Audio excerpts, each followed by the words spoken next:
বন্ধুরা, আজ চলে এলাম আমরা পাড়তে। সেই টক ঝাল আচার হবে।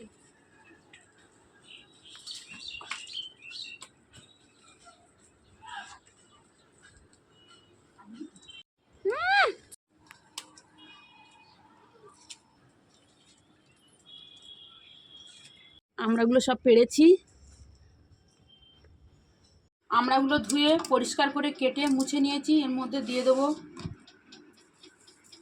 লবণ, হলুদ,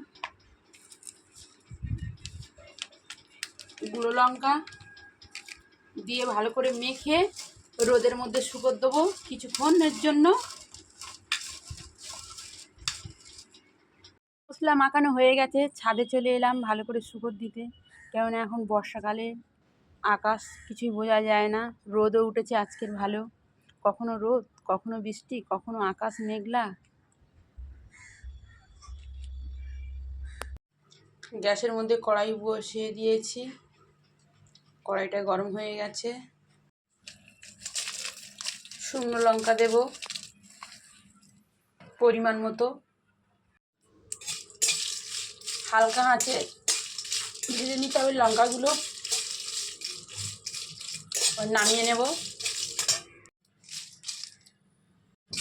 লঙ্কা ভাজা হয়ে গেছে, এবার নামিয়ে নেব।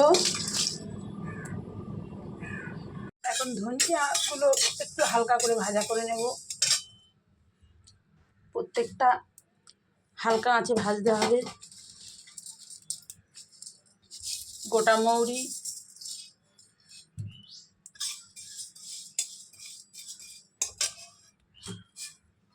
জোয়ান আপনারা দিতে পারেন, না দিতে পারেন। গোটা জিরে,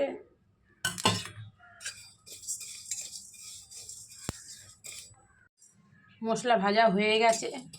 ভাজা থেকে কি সুন্দর একটা সেন্ট ছেড়েছে। নিয়ে নেব।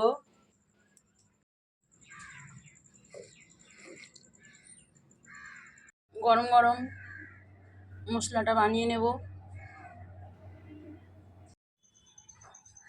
কড়াই গরম হয়ে গেছে, তেল দিয়ে দেব পরিমাণ মতন, তবে আচারে একটু বেশি তেল লাগে। গরম হয়ে গেছে, দুটো শুকনো লঙ্কা দেব,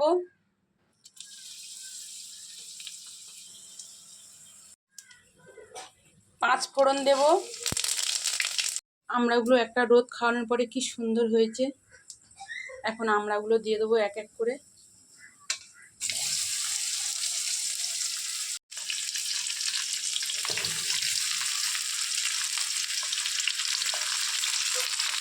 হালকা নাড়াচাড়া করে দেবো, বেশি নাড়বো না, ঘেঁটে যাবে।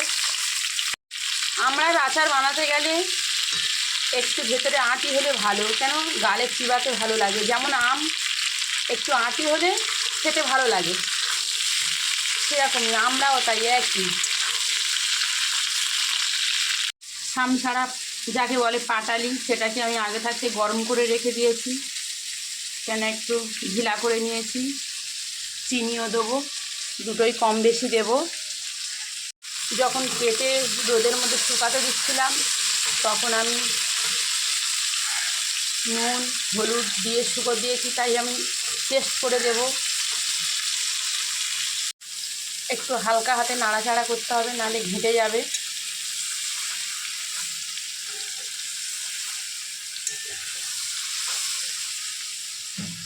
সিদ্ধ হয়ে গেছে আমড়াগুলো। এখন এই যে গুড়টা দিয়ে দেব।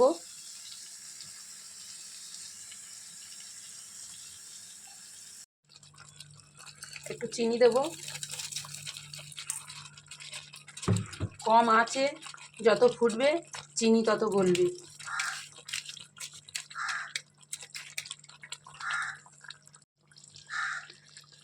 ভেজে রাখা মশলা দেব।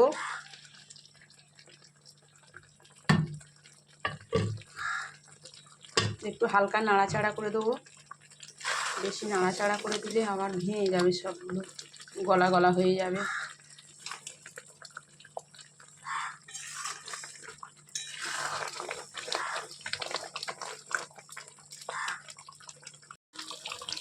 আচারটা এরকমই ঝোলা ঝোলা থাকবে। ওপর থেকে একটু কালো জিরে দিয়ে দেবো, একটু ঝোলা ঝোলা থাকবে। এবার নামিয়ে নেব, পরে বসে যাবে। দেখুন গোটা গোটা আছে, কত সুন্দর, কত সুন্দর লাগছে দেখতে।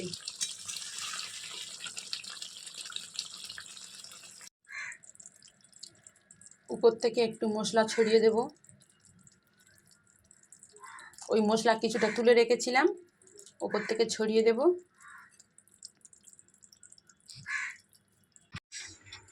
আচারটা এখন কত সুন্দর হয়েছে দেখুন।